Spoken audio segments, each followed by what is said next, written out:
Við erum hér í viku 4 í Vegforðun 1 árið 2024 og ætlum að halda áfram með CSS frá því seinustu viku en skoða sérstaklega í dag Flexbox.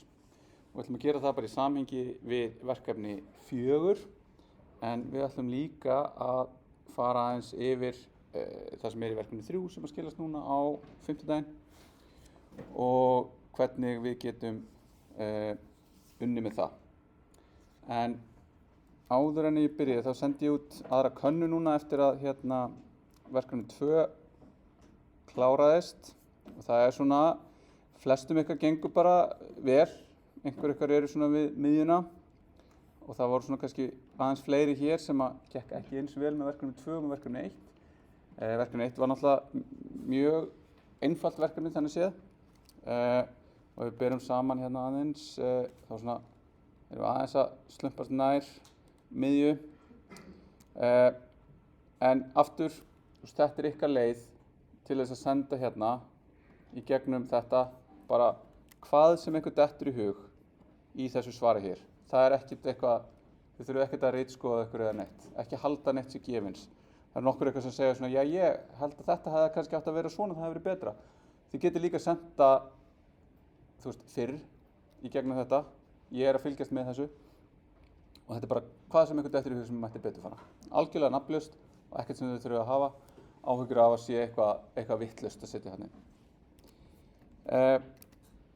En efni vikunar sem sagt áframhald á CSS og Flexbox núna. Í verkefni 3 erum við að vinna því að búa til grunnútlit ofan á sýnilausnina eða ofan á efnið úr verkefni 2. Þið megið nota sýnilausnina sem að ég búinn að gefa út og aðgengileg og þið getið tekið þetta eins og við höfum séð þið getið downloadað zippinu og þá getið þið bara fengið allt það sem þarna inni og byrjað að nota þetta eða ef þið eru búin að setja upp GitHub þá getið þið klónað þetta og sótt þetta þaðan en hérna getið þið líka bara farið og skoðað þetta og segja bara eitthvað, já ok, þessi fútur betri en fúturinn minn, ég ætla bara að taka hann, copy-paste hann yfir í ykkar verkefni og segja það bara fínt. Eða þið megið nota ykkar verkefni að öllu leyti. Það gæti verið sterkur leikur að nota þessa sýnilausn ef ykkur gekk ekkert rosalega vel í staðinn fyrir að fara að reyna einhvern veginn að aðlaga og laga og gera eitthvað fyrir verkefni 3. En ef við kíkjum aðeins á hvað verkefni 3 að snúast og ég setti inn myndband á þriðjudaginn seinustu viku þar sem ég byrjaði aðeins að fikta í þessu þá það að taka þetta og setja upp þetta forláta viðmót hér, einstaklega gott litaskema, fallega leturgerðir, einhver mjög smekklegur sem hefur riggað þessu upp en þið megið líka alveg gera eitthvað ykkar tvist á þetta ef ykkur langar að nota þetta til þess að gera eitthvað síðu fyrir ykkur eitthvað svoleiðis. Og bara það eru ákveðnir hlutir sem við erum að æfa. Það sem við erum að æfa í þessu verkefni bara að nota liti og leturgerðir og breyta því hvernig við erum að vinna með hvernig þetta kemur fram. Við erum aðeins að nota display og box modelið og visual display kerfið til þess að raða hlutunum bara svona beint niður eiginlega og svo raða þeim í línu. Hér svona smá, það væri miklu eðlilegra að nota Flexbox í þessu verkefni. En það bara ekki fókusin á þessu verkefni, það aðalega litur og letur og smá þessi display-indi. En síðan í verkefni 4 þá förum við að nota Flexbox og Flexbox meira að nota til þess að setja upp þetta layout eða útlitið á síðunni sjálfri. Og við eftir að fara nánar yfir það. Þannig að, hvernig gengur verkefni 3? Hversu mörg eru byrjuð? Ok? Og bara gengur? Ok? Eitthvað sérstætt sem þið eru að lenda í sem að valda ykkur vandræðum?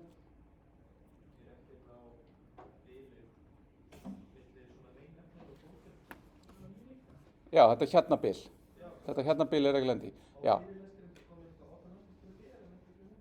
Já, ég skal fara yfir það á eftir. Það er einmitt þetta sem ég gaf, sem var svona eiginlega eina sem að meika ekki sens að reyna einhvern veginn að láta ganga án þess að nota Flexbox. Þannig ég gaf ykkur örlítið af Flexbox, en það er líka bara þannig þið sjáið. Það sem ég gaf ykkur þar var selektor, sem var class selektor, sem nota þá class attributið á HTML elementum, og þá þurfum við að setja rétt á einhvern container, það er að segja eitthvað element, div, er það sem ég notaði, í kóðanum á réttan stað til þess að láta þetta virka. Ég skulum bara taka dæmi þá eftir.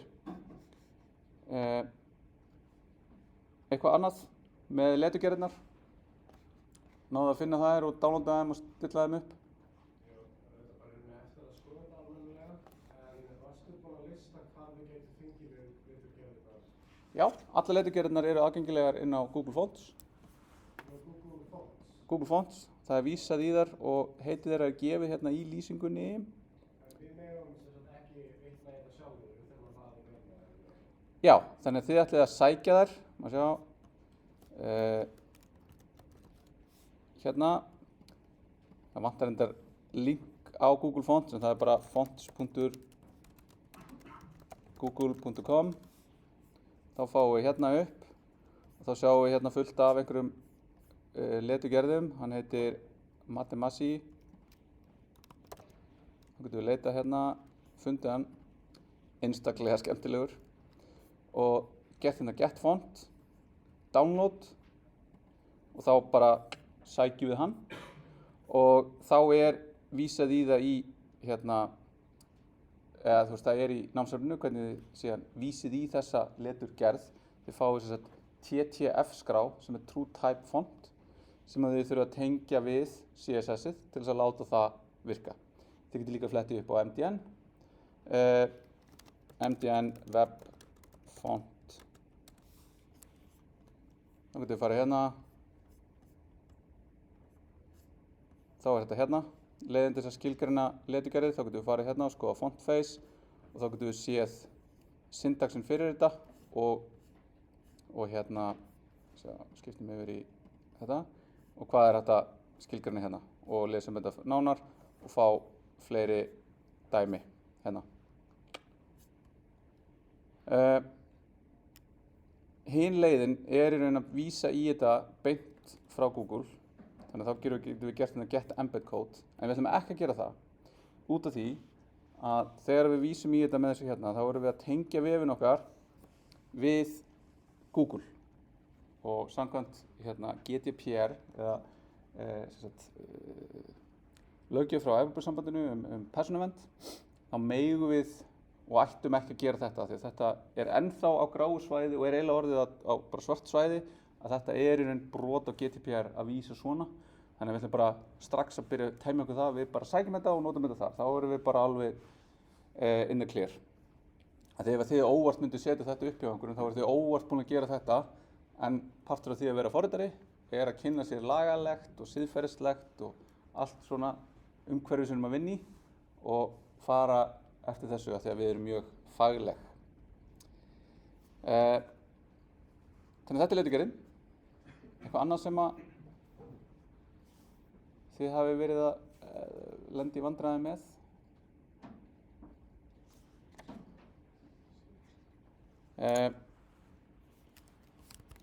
Þá ætla ég að hoppa aðeins hérna yfir í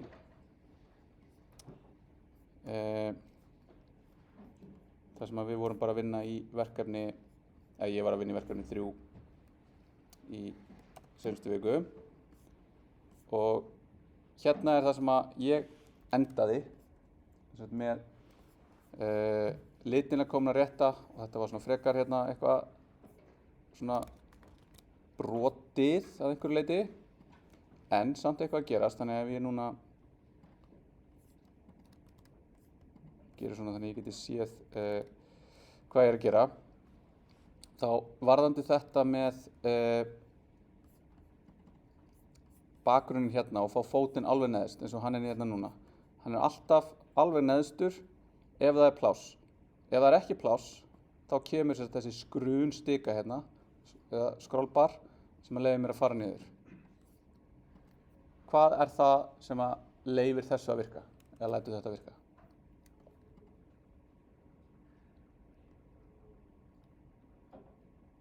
hvaða einingu þurfum við að nota til þess að geta sagt einhverju að vera nákvæmlega svona hátt þannig að það hægi sig svona. Ef það er pláss, þá fyrir plássið hérna, það er flexbox, en til þess að geta fengið hérna alla þessa hérna hæð til þess að vera nákvæmlega, sjá, það er engin skrunstika núna, en efnið er samt alveg að fylla upp í allan vafran.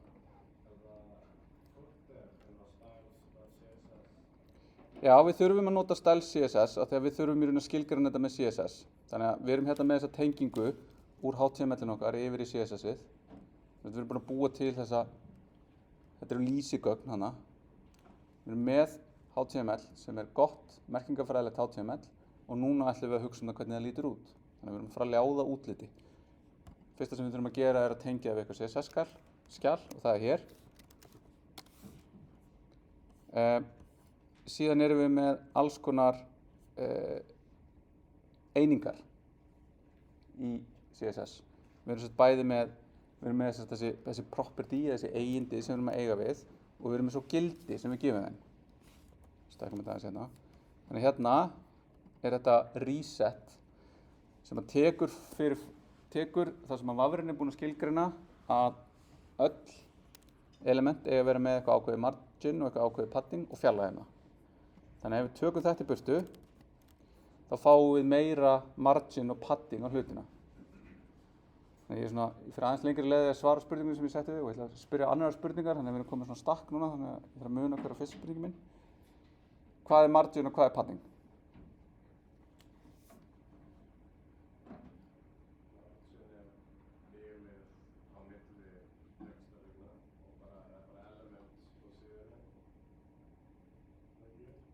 Ef við hugsum réttind box, þá er margin ysta lagið þar, sem er eins og þú ert að benda á, er í rauninni það sem að ýtir þeim frá öðrum elementum á síðunni, eða öðrum réttindum boxum.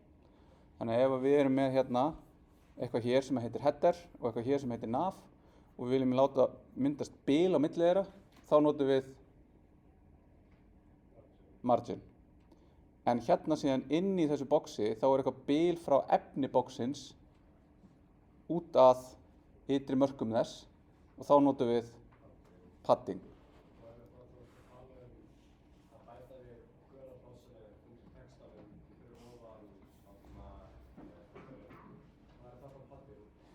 Nei, það var nefnilega ekki padding af því að það sem við erum að vinna með í margin og padding eru einhver ákveðin gildi sem að eru með einhver ákveðna einingu. Eins og hérna erum við að segja bara allar einingar, eða öll element eiga að vera með margin og padding 0.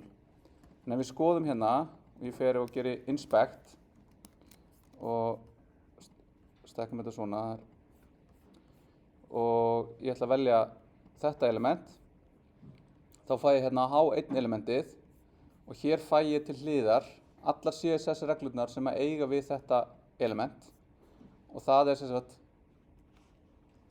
allar þær CSS reglur sem eru með selektor sem að velja þetta element á einhvern hátt, veita því einhver ákveðnar reglur, það er það sem selektor er að gera. Síðan þegar það er reiknað út hvaða reglur eiga að gilda, þá er specificity og cascade notað. Specificity tilgreinir hversu mikla vikt ákveðin selektor hefur og meðan cascade finnur allar þessar reglur, raðar þeim á ákveðin hátt og reiknar síðan út það gildi sem er notað. Þannig að við erum með hérna í user agent style sheet sem er bara það sem að vafrinn gefur okkur að H1 hefur þessar hérna reglur.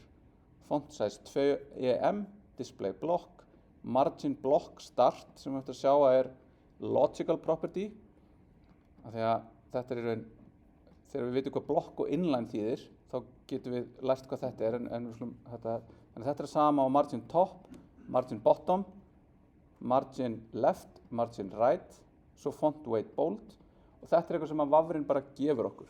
Þetta er bara skilgreint af vafranum og þetta er í þessu user agent style sheet. En út af því að þetta er kannski, hérna, við viljum ekki að það sé eitthvað 0,67, við viljum bara hafa eitthvað tölur sem við stjórnum, þá er oft notuð þessi hérna reset, bara þess að jafna öll bilin niður í 0 og síðan setjum við inn okkar bil. Þannig að við vissum þetta aftur þá fer þetta hérna, þá kemur þessi hér regla og hún tekur fram yfir þetta hérna, því hérna segir við bara öll margin eiga að verða 0, öll padding eiga að verða 0. Og þar af leiðandi, út af því að margin er shorthand fyrir margin top, right, bottom og left, þá verða öll þau gildi 0. Nú geti ég farið og sagt hérna á, bara eitthvað hérna fyrir neðan H1. Þetta er ég er að vinna í skjalinu sem er gefið, sem er fullt af svona kommentum það hvað þið er að vera að vinna með. Margin, bottom, 10 pixlar. Og þá get ég farið hérna. Þá er ég komin hérna með H1 og þetta er talan sem ræður. Þó svo að hérna sé block end eitthvað ákveðið gildi, hér er ákveðið gildi annað og hér er síðan þriðja gildið, og þá ræður þetta. Þetta er það sem virkar. Og ef ég stækka þetta núna, þá sjáum við í raun það endurspeglast í vefnum, hvernig þetta er teiknað af vafranum. Og það er út af því að H1 hérna er með hærra specificity en universal selektorinn sem er stjarna, og samkvæmt cascadeinu þá raðast þessir hérna stílar sem ég skilgreini sem author, þetta eru author stílar, af því að ég er webforwarderinn sem er að skrifa þessa stíla, hærra en user agent style sheetarnir. Þannig að þetta er röðunin, hvernig cascade leitar að þessu, hvernig specificity tala saman. Þetta er krúsjalt til þess að skilja af hverju sumir selektorar virka og sumir ekki. Af því að annars þá getum við lent í því að við erum bara eitthvað, ég skrifaði þetta svona og þetta virkaði núna, en af hverju virkar þetta ekki á hinum staðnum? Og þá erum við hugsanlega búin að nota einhverju class selektora, við erum komið með 2 type selektora. Ég geti til dæmis sagt hérna, header H1 velur sama H1-ið hérna, en eingöngu ef það er innan element sem heitir header, element sem er bara nákvæmlega header. En núna er þessi hérna selektor komið með hærra specificity en bara H1. Þannig að það eru reglur allt það hvað er valið. Og ef við skiljum ekki þessar reglur, þá mun ykkur líða eins og við séum að lemja hausnum við stein við það að láta einhvað CSS virka. Af því að stundum virkar og stundum það ekki og við skiljum ekki af hverju, en þá er það í langflestum tilfellum út af því að selektorinn okkar er annarkvort of víður einhvers staðar eða of sértækur einhvers staðar. Þannig við þurfum að passa upp á það að velja þá hluti sem við viljum breyta, og ef við ætlum að velja eitthvað almennt eins og H1 eða H2 eða P, að það fari ekki að hafa áhrif á aðra hluti annar staðar á vefnum hjá okkur.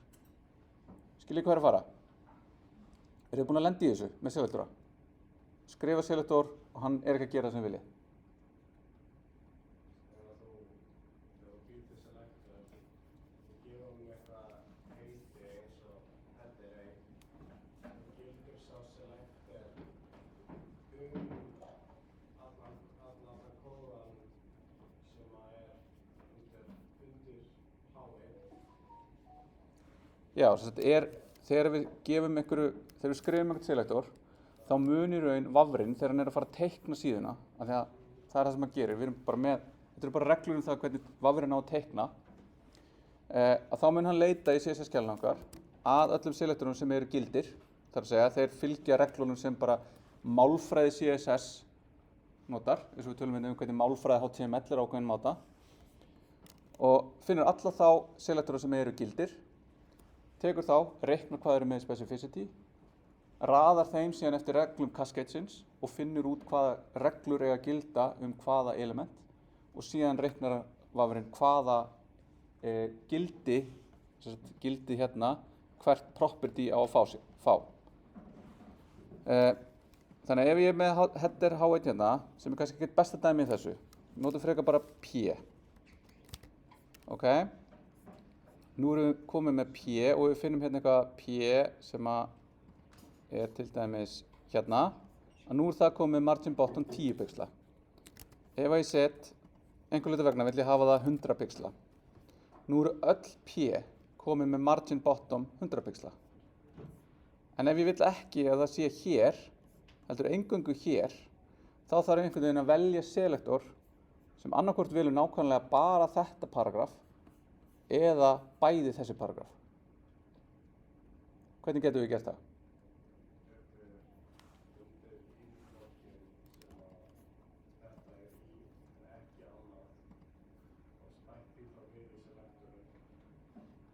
Já, þannig við getum fundið einmitt eitthvað sem er sameiginlegt við þessi hérna tvö eða eitthvað sem að þessi tvö eiga ekki og reynt að finna. Þannig þetta verður smá svona púsla. Við erum að finna í raun einhverja leið til þess að hópa saman hlutum sem við viljum að taki eins útlit. Og er það ekki, ef eitthvað alveg eins og nokkra sem er nákvæmlega sama, geti það bara ekki artificially búið til bara eitthvað sem að gerir ekki neitt utan þennan texta og bætt svo nafninu á því diffi í selectorinn? Jú, að taka div og búa til eitthvað sem að er í raun óháð merkingafræðinni sem við vorum að gera í verkefni 2, en við erum búin að setja inn í HTML-ið okkar eingöngu til þess að hjálpa okkur við að búa til útlitið. Þess vegna var þetta, fyrst hugsum við merkingafræðina, síðan hugsum við það sem við þurfum til þess að geta sett útlitið sem við viljum á vefinn. Og þá reynum við að bæta við taktískt eins lítið af óþarfa elementum og við getum. Og reynum að vera svolítið skipulögð og hafa einhverja taktík sem við erum að vinna með. Ekki bara eitthvað, í dag ætla ég að kalla þetta paragraphs, á morgun ætla ég að kalla þetta málsgreinar og svo ætla ég að kalla þetta máls og svo ætla ég að kalla þetta máls 1, máls 2, máls 3. Við reynum að hafa einhverja svona reglu yfir allt sem hjálpar okkur að hugsa um þetta. Þannig að þegar við lendum í að byrja, akkur er þetta svona? Já, ok, þetta er með svona selektor. Þannig ætlaði ég að gera þegar ég gerði þessa hluti. Það voru allir svona sem er í einhverju svona sectionum hérna. Þannig við getum sem við sagt hérna, báði þessi hérna P eru undir section. Þannig þá get ég sagt hérna, öll P eiga að taka margin bottom 100 pixla, nema section P á að vera með margin bottom 10 pixla. Þá heldur þetta áfram hérna, en hérna er þetta núna 10 pixlar.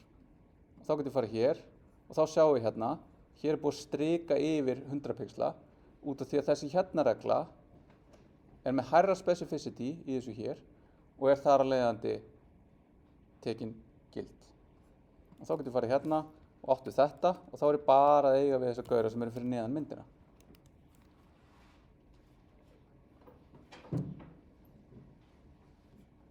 Ok, þetta er svona það fyrsta sem við erum að gera í þessu og það er bara að finna hvernig virka selektorar og hvernig virka síðan þessi gildi sem við erum með og þá síðan þessi nákvæmu gildi eins og við erum með hérna sem eru 30 pixlar og síðan erum við með þessi hlutfallslegu gildi eða relatífu gildi eins og bara prósentur.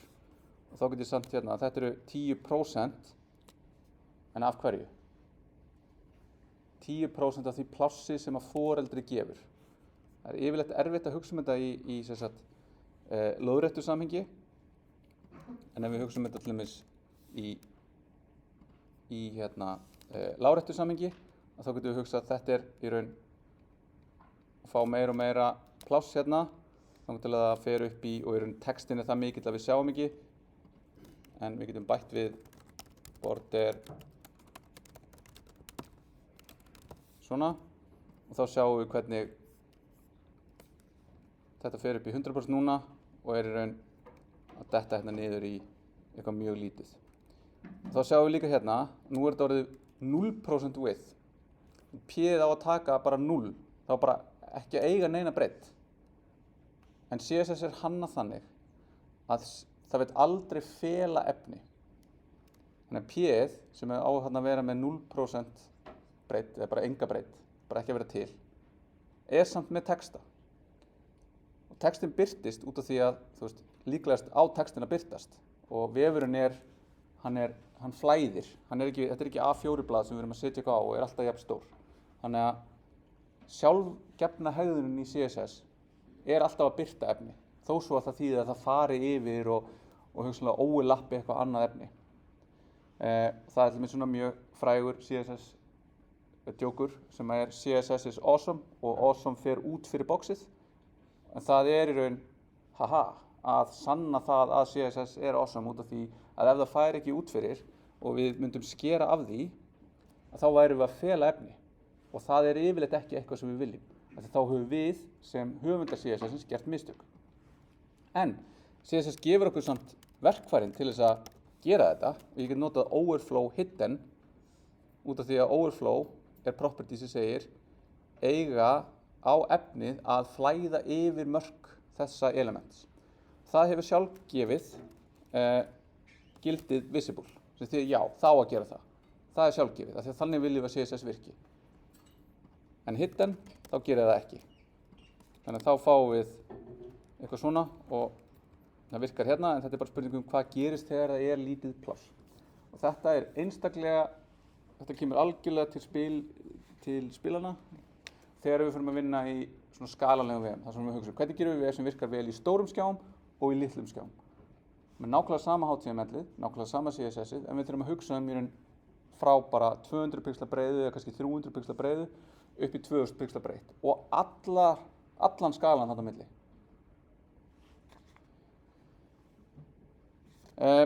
Ok, þetta er kannski heldur langt þetta, en til þess að fara yfir hérna það sem við vorum með áðan, að láta þennan wrapper virka, sem er það sem að gera það verkum að þetta passar nákvæmlega. Þannig að ég ætla að fara hérna og fjarlægja þessa tilraunastarfsemi hér og sjá að þó að ég zoome út núna, nú er ég hérna í 50%, þá sjáum við að fúturinn er alltaf neðstur, alltaf nákvæmlega neðstur. Og þá er það sem er gefið hérna og er gefið með smá inngangi hérna, eða smá svona athugasemd, er að við þurfum að setja þetta div class wrapper utan allt efni innan body. Þannig að þetta hérna, hvaða selektor er þetta? Hvað heitir þessi gerð af selektorum sem byrjar á punkti? Class selektor. Hann er sértækur og virkar á móti class attribútinu á HTML elementum. Við getum blandað þessu saman eins og er hérna. Þannig að þeir eru með class selektor sem heitir nákvæmlega wrapper og innan hans í einhverju hluttré, einhver barnan hans, heita main, þá á það að fá flex 1 sem gildi. Ok, þannig að við fyrir að fara hérna og hér setti ég þetta div class wrapper utan nákvæmlega allt efni. Nú get ég farið hérna og ég get kollapsa þessu, ég get fólda þennan kóða hérna. Þannig að þá getum við séð hérna að þetta fer utan allt efnið. Nákvæmlega allt efnið hérna undir. Og þá þurfum við bara að passa að það sé div hérna, þetta sé allt valid og þetta virki. En ef ég læti þetta ekki heita nákvæmlega wrapper, þá hættir þetta að virka.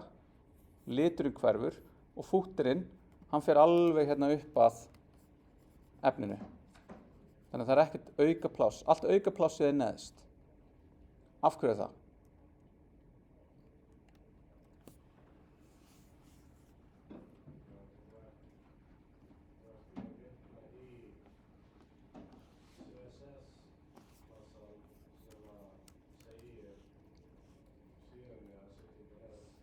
Já, ég er í raun ekki búinn að segja neitt, þannig að ég er í raun það er að gerast það sem er sjálfgefið. Og hvað heitir það sem er sjálfgefið sem að lætur hlutina raðast eins og þeir eru búin að raðast hér? Það er það sem við skrifum, en algoritminn eða reikniritið sem að CSS nota til þess að raða síðunu upp sjálfgefið heitir eðlilegt flæði eða normal flow.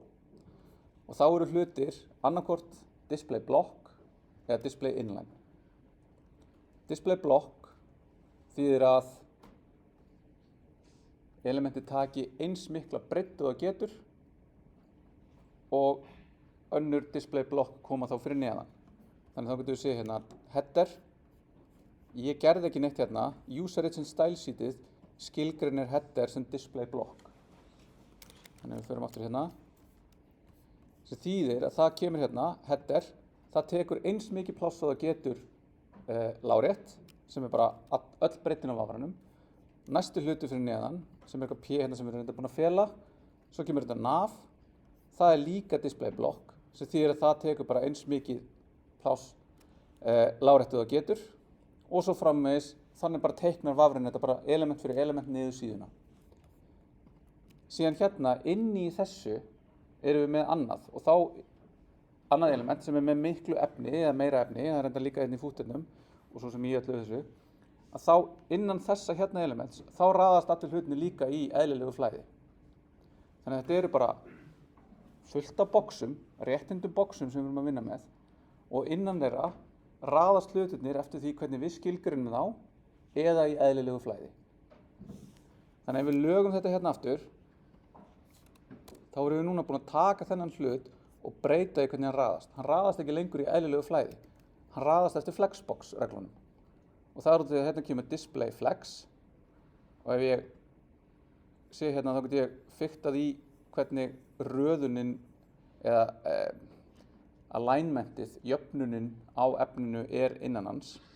En ég þarf að segja hérna, ef ég segi bara display flex, þá fæ ég hlutina í röð. Þá raðast eftir aðalás sem að sjálfgefið frá vinstri til hægri. Ef við segjum flex direction column, þá breytum við því þannig að aðalásinn verður cross-ásinn eða cross-axis og raðast frá toppi til boss. Sjáu þið lógíkina í því hvernig þetta að raðast. Þannig að þarna erum við bara að breyta því hvernig vafrinn raðar elementunum okkar, boxunum okkar, á síðuna. Þá sjáum við hérna að það reynt að láta alla hlutina birtast og það þetta svona fluid, þetta flæðir, alveg þangað til það getur það ekki út af því að allt efnið orðið það kramið að það getur ekki lengur gefið neitt pláss frá sér. Þannig að þegar við erum að vinna með CSS og við erum að vinna með svona skalanlega vefi, þá þurfum við að hugsa bara hvernig viljum við að plássið dreifi úr sér. Og það það sem að gefið síðan í þessu þarna, að við erum með þetta hér, við erum með min height 100 waff-h. Þannig að núna ég að koma og loka upprunalegu spurningunum sem ég spurði fyrir svona 20 mínútur síðan. Til þess að láta þetta hérna passa nákvæmlega í skjáinn, þá segi ég, þessi wrapper sem utan allt efnið, þetta ysta boxið, þetta fyrsta boxið. Það box má aldrei verða minna en 100 waff-h einingar. Og hvað þýðir waff-h? Viewport height. Þannig að viewportið þessi hérna rammi sem við erum að horfa á. Þetta hérna viewport width, láréttaplássið, og lóðréttaplássið viewport height. Ein waff-h eining 1/100 af þessari lengd sem héðan og alveg niður. Ein viewport width eða waff tvöfaldaf 1/100 lárétt. Þannig með því að segja þetta hérna með min height, þá segir þetta, þú átt aldrei að taka minni hæð en þetta. Ef við fjarlægjum þetta, þá hættir þetta að virka eins og þetta virkar. Ef við lækkum þessa tölu, þá sjáum við að núna þetta hérna pláss, þetta hvíta neðst, það jafngildi einnar viewport height einingar út frá því hversu stór vafrinn Þannig ef ég minnka þetta, þá reyndar viewportið, það skiptir ekki máli með zoom, en ef ég kemst hérna, þá verður þessi eining minni og minni og minni eftir því sem þetta bara hlutfallslega minna vera að spila úr.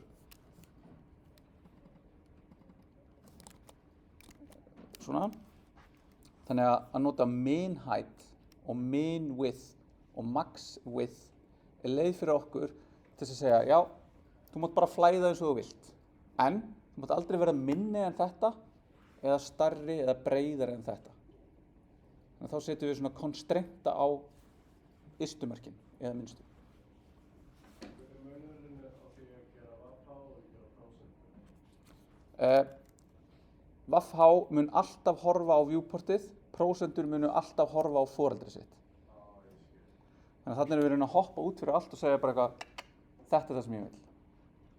Svo hafa komið og eru núna til gomma af nýjum einingum, eins og til dæmis í sumum snjallsímum, þá ertu með hugsanlega eitthvað svona takka, eitthvað svona bar neðst, eða eitthvað takka efst, eða eitthvað svona, og það eru komnar einingar sem að undanskilja eða taka það með eða segja þér hvað þær eru stórar, svo að það sé hægt að gera viðmót sem að bregðast við því að það sé eitthvað ákveðið pláss sem fer í viðmót vafrans sjálfs.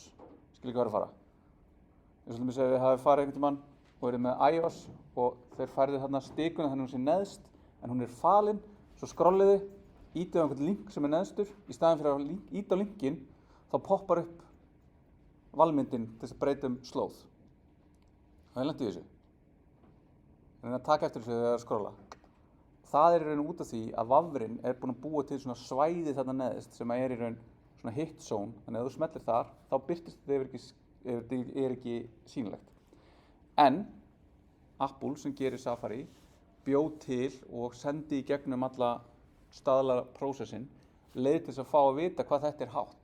Þannig að nú getur við búið til að auka pláss og gera verkum að þú ert aldrei með link sem lendir á þessu svæði sem gerir þetta svona örlítið pirr að vera að nota vefi. Ok, þannig að við erum með 100 watt á hérna, en síðan er hitt sem er í þessu, er í raun að taka hérna þetta, ef ég tek þetta í burtu, hvað gerist?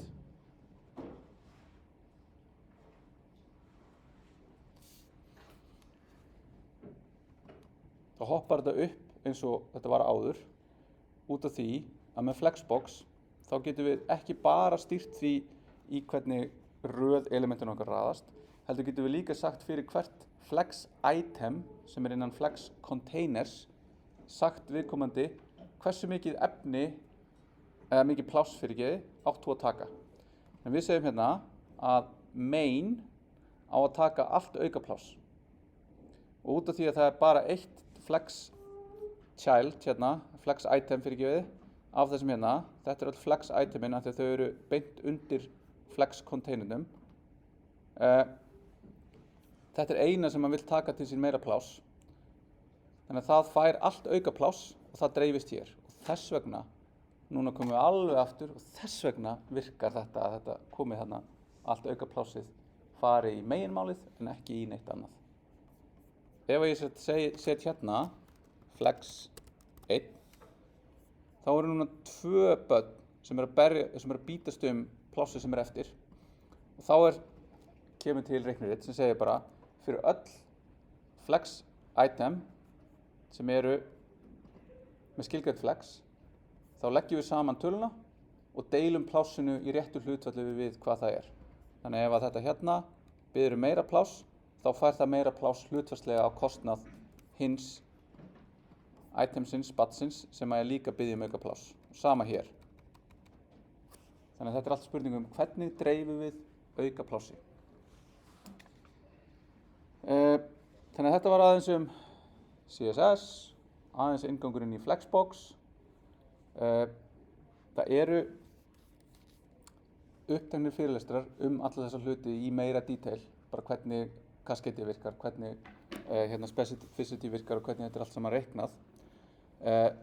Þannig ég mæli með því núna þegar þið farið að lenda í þessu, til dæmis með selektoruna, að skoða það efni.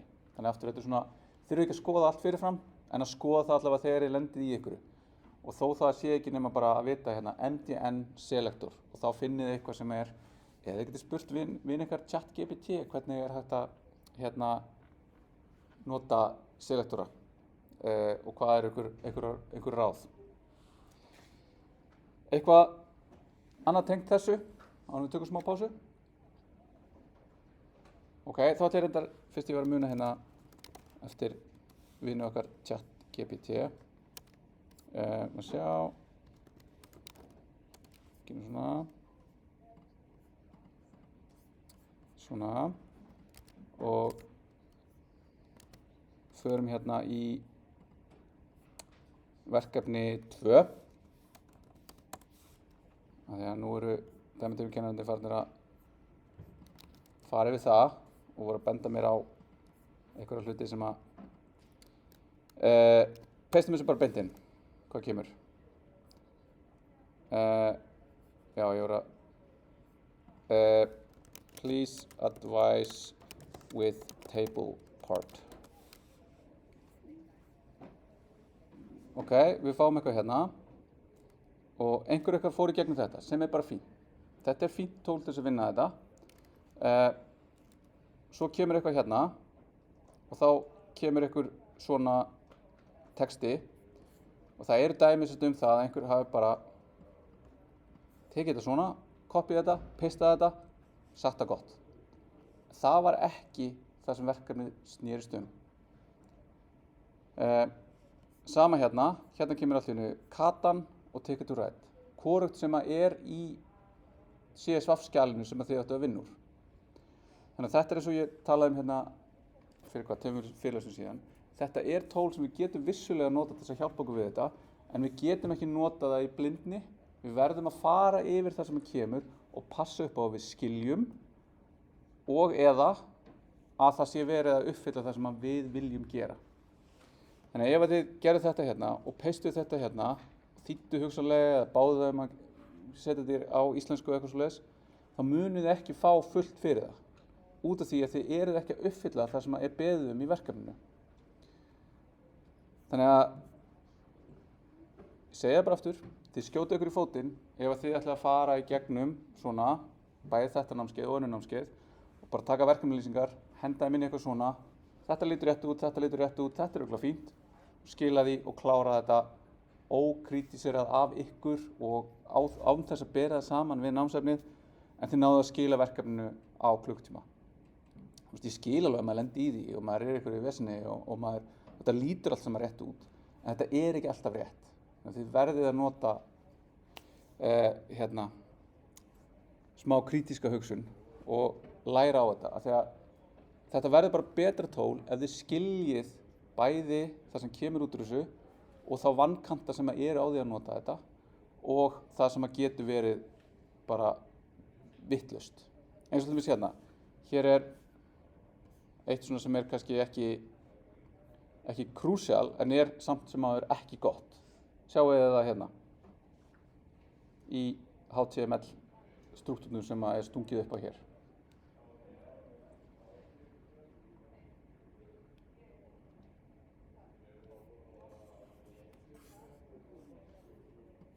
Þetta er ekki frábær alttexti. Hér væri yfirleitt og ég setti í minnisýnlaust, ég sleppti bara að hafa alttextanum af því það var í raun ekkert að gefa neitt meira en bara svona smá sjónrænt auka efni. Það skiptir efninu í sjálfu sér ekki máli að hafa getað séð mynd af boxi úr einhverju útgáfu af spilinu. Það sem skiptir máli var hvað spilið var, hver lýsingin á þeim væri, rankingið og þetta. Þannig að ef einhver myndi hlusta á þetta, þá myndi koma Catan Board Game Catan, sem er bara að endurtaka saman hlutin aftur, bætir engu við og er bara ekki gott.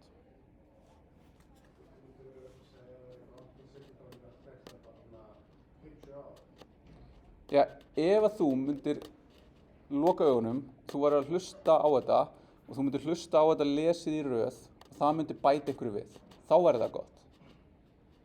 Þannig ef það væri til dæmis, rankingið væri 50% að það væri hversu fallegt boxið væri. Og þá myndi koma hérna, hér höfum við líka mynda boxinu út af því að það skiptir miklu máli í, það getur hafa staðið fyrir ofan og svo getur verið með lýsingu á þessu. Þetta er mjög exotísk mynd af einhverju geimverur að ráðast á, mjög flott og litríkt og meðan eitthvað annað er bara mjög döll og beige og boring. Þá getur það skipt máli, af því að þá skiptir það samhenginu máli. Þannig að samhengið er lykillinn í því að skrifa þetta. Oft ekki henda bara inn einhverjum alttexta eins og picture of box og hafa svo 20 picture of box sem segir ekki neitt. Það skiptir engu máli. Það var bara betur sett bara með að setja tóman alttexta af því að það bætir engu við.